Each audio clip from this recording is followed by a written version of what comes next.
are days, not many. So after this talk, you will be definitely know about days and what activities we are doing. This is the era of knowledge. Everybody talking about knowledge-based economy. And in the morning session, we have learned that where Pakistani economy is standing. We have several examples, and several examples were also given in the morning. If I take the example of just one country, Singapore, it's a very small country. The total area is 719 square kilometers. Population is very small, it's just 5.5 million. But the export of that country before Corona, it was over 500 billion US dollars. And their import was around 450 billion US dollars. And if you compare that with a huge country with full of natural resources, with full of youth, then you know the total export of Pakistan is around 25 billion US dollars. And our import are about 45 billion US dollars. So comparing with a very small country, you can feel the difference. And this is the difference of knowledge and knowledge-based economy. My journey is about how we can actually make Pakistan a scientific and innovative country, and our journey for making Pakistan a scientific and innovative country. I was actually from a very small village. My primary education is from the same village. There was a school with a single room and a mud boundary, so we were studying there.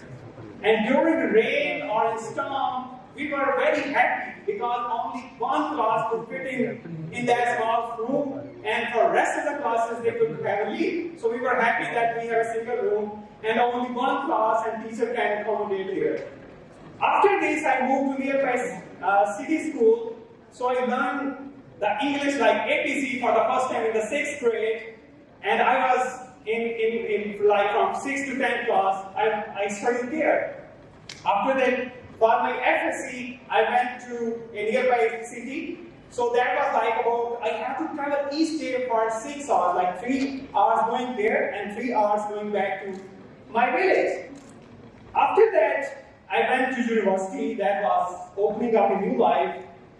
So in university, I was very much passionate to promote science and technology in the country, but there was no way of doing that. How we can do that? One day, one of my friends, he came to me and he said, we have a forum.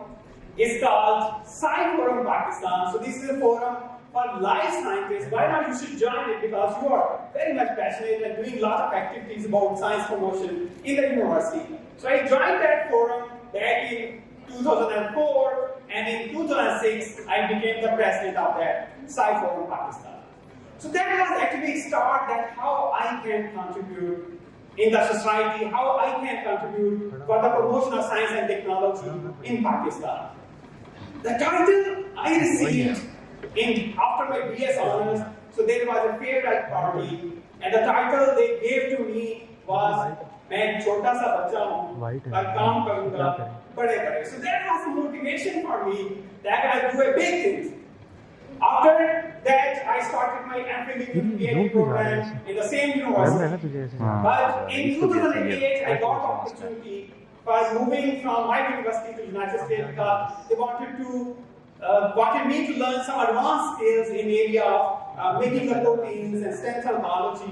So I went to US, and when I went to US, things were totally changed there. As you know, I know about the scientific infrastructure in our country, the scientific ecosystem in our country, that was totally different. For example, if we have to get some chemical, sometimes it takes a month, sometimes even 6 months to get the chemical to do the experimental work in Pakistan. If we have to get the primers, for example, that's a very small thing to get. And we have to wait like for a month, and after that we used to get the primers and then do the experiments. And in US, the things were totally changed. Everything we need to work was already there in our laboratories. If we had to order something, if we are in the morning, we get it in the evening. If we are in the evening, we get it the next morning. So that was totally changed scenario. So I was thinking, like US is very advanced. Why not make Pakistan an advanced country? Why not we should have a similar culture in Pakistan? So I used to make notes there. I still have that copy to me that in which I used to make notes that how we can make Pakistan a scientifically sound country. So when I moved back to Pakistan, we started a setup that was National Academy of Young Scientists. So I discussed with my colleagues, with the senior scientists, so we launched National Academy of Young Scientists in 2009, and we are really proud that National Academy of Young Scientists is the first national young academy in Asia, and we are fifth in the world. So that was a big start.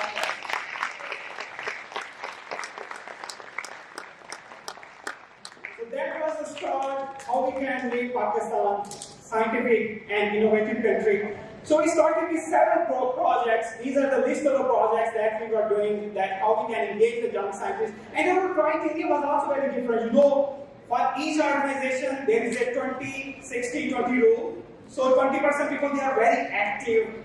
60% people, they are like, if you give them some task, they do it. And the 20% people, they are really lazy. They don't do anything even. They spread the negative things. So we try to pick up the top 20%, so we can do very active things. And for the next 5 years, like there is also a Global Young Academy. We are the partner of Global Young Academy, and from 2010 to 2015, we were the most active National Young Academy only because we have a better team and we were running several programs to promote science and technology. So we started the programs like e-newsletter, bulletin, to showcase the young scientists. We have a nature art. We started the Ideas Lab, and these are the list of programs we were running, and I'll give you some of the glimpse that how we were doing these things. So one of the things was meet the scientists.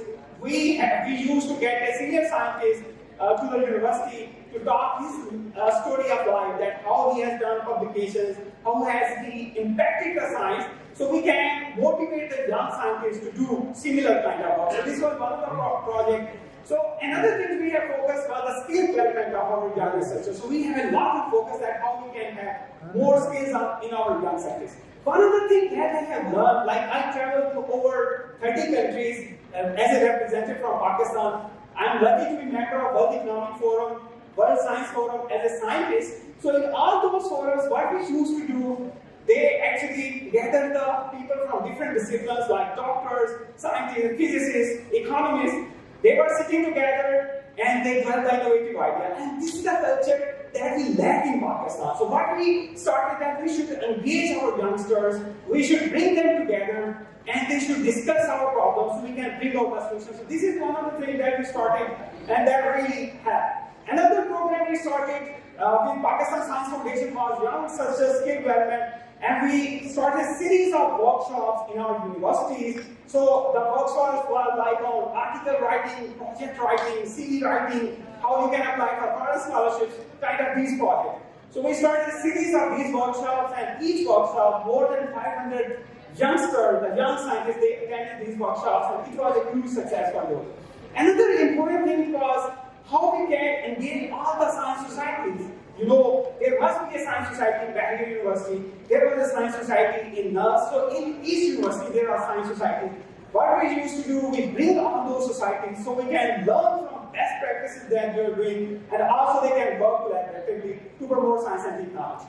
Another flagship program that we started was Science for Youth. In Science for Youth, we used to go in schools and colleges, and we do the demonstration for our youngsters so we can motivate them that how they can pursue their scientific career. So this is also one of the flagship programs. We are running the free medical camps. For our medical personnel, we started a series of workshops on chronic pain management in different hospitals. Another series we started was in collaboration with International Center for Genetic Engineering and Biotechnology. We run this program in several universities, and that was also a big success for us. In addition, we also worked on like emerging technologies. You know, emerging technology like corona is a problem, how we can develop the vaccine on one hand, CRISPR technology, how we can treat cancer, how we can work on like quantum physics and so on. So we engaged our researchers on emerging technologies. Another success was in Pakistan, we were lucky enough to run the biggest scientific experiment. We could gather more than 1,000 young minds, and all those 1,000 people, they run the scientific experiments at the same time, and we have a record of that as biggest scientific experiments in Pakistan, and we will try to make a biggest scientific experiment in the world as well. We do arrange different programs like various brain awareness weeks and other activities. We have conducted one of the areas that was lacking in Pakistan after traveling to so many countries was biosafety and biosecurity. So we had a lot of international collaborations and we conducted over 100 workshops on biosafety and biosecurity. We have community education awareness program, like we celebrate all the international days, like AIDS Day, Hepatitis Day, Hypertension Day, Heart Day, and so on. So we celebrate all these days by arranging different activities in our schools, colleges, and universities. And then the success of National Academy of Young Scientists, we have different working groups, and in each working group, we have like-minded people. They come together and they work on those specific areas, like we have women in science, and we have 100 women leaders from different universities who are working together to promote science in Pakistan. We are working on One Health approach, sustainable development goals. We have a very active working group on cancer treatment and also on biosafety. In addition, we have an expert team of different experts from economy, from agriculture, from physics. Actually, all the main purpose of any academy is to assess the problem the country is facing and take those things to the policymakers. And we have a leading team of experts who are working us to know what the problem we are facing and how we can bring solution to these problems. So we have expert team.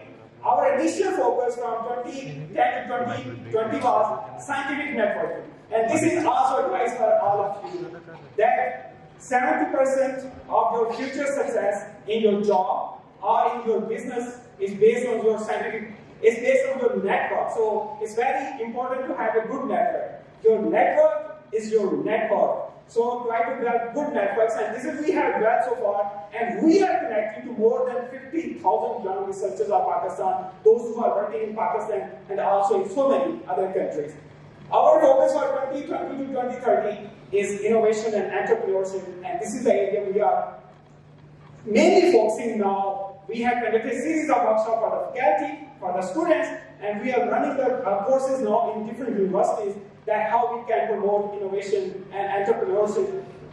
So this is our humble approach of promoting science in Pakistan. I know when I became the member of World Economic Forum, the Global Innovation Index ranking of Pakistan was around 110th position. Now we are standing at 99th. I used to go to different forums and used to say that Pakistan is after 100 countries in innovation, but now we are in 100 countries in innovation. Another important parameter for Pakistan is the publications used to make. When I started National Academy of Young Scientists, we were at 45th position in number of publications. Now we are at 27th position. So this is a small contribution from our side to promote science and technology in Pakistan.